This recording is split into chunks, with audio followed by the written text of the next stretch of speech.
sports, home of the Olympic Games, Notre Dame football, the Ryder Cup, the NASCAR playoffs, Sunday Night Football, and Super Bowl 56, only on NBC.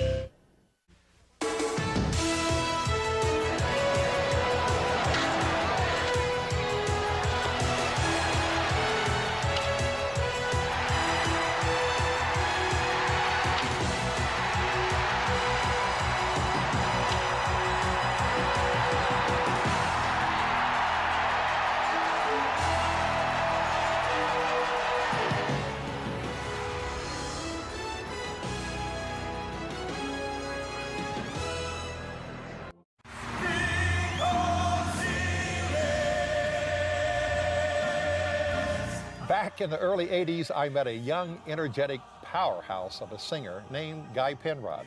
And while we knew one another and worked together briefly, Guy spent the next years backing up some of Nashville's most well-known gospel and country artists as a studio singer. Later, he was part of the daily television program called Music City Tonight. The show ended in 1994. Within a few months, he joined the Gaither vocal band as our new lead singer. Share of troubles and trials. Guy became a defining influence as the long-standing lead singer for the Gaither vocal band. I'm gonna sing just as long as it takes for a song to make sad, heavy spirits free. Since that time, this lightning rod of a man has been embraced by audiences all over the world and has become one of the most recognizable artists in gospel music today. Christ is our risen Lord.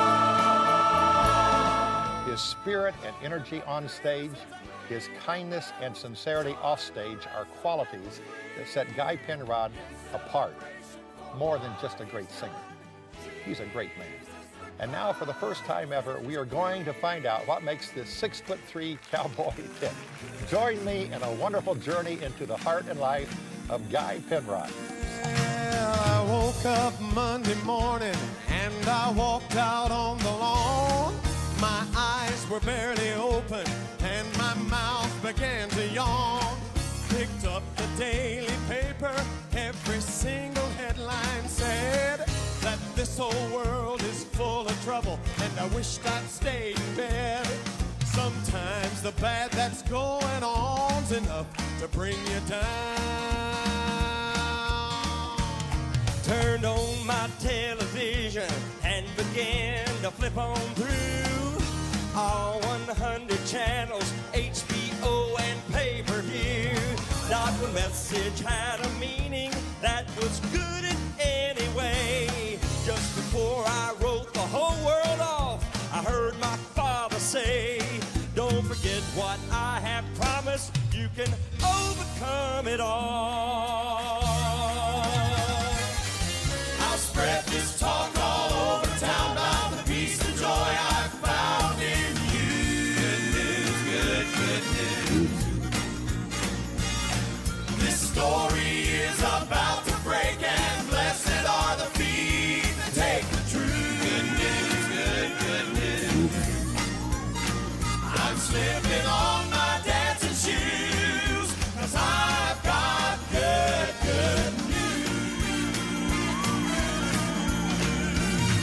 Well, my knees began to shaking and my heart began to beat, and a funny new sensation worked its way into my feet. The spirit of glad tidings came from somewhere deep inside, and holding back the flood was just like holding back the tide. I couldn't help but circulate to everyone I know. I'll spread this talk all over town about the peace and joy I found in you. Guy, probably the question I get asked more than anything when people ask me about you is, what's the deal with the cowboy image? You know, the belt, the buckle, the boots, the cowboy look. Well, I grew up out west. I was born in Texas.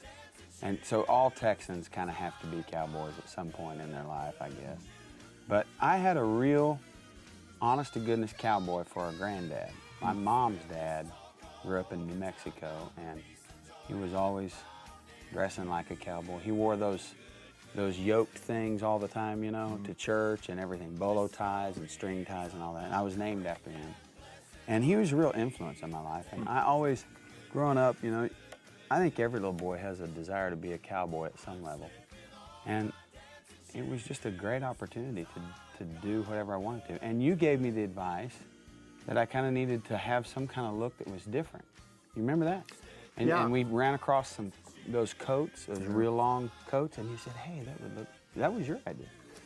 You know, the real story on that was when we tried you out, we said the voice was fantastic. And Gloria was there, and I said, what are we going to do about his hair? About his hair, that's right. And Gloria said, the exact words were, don't. When I was growing up, my parents and I would go to the schoolyard and play ball every weekend. They'd teach me how if I practiced and didn't give up, my swing would get better. That if I got in front of the ball and wasn't afraid, I could stop it. That there weren't any shortcuts to becoming a better player. But if I believed in myself, I could do it. Funny, all that time, I thought they were teaching me how to play baseball.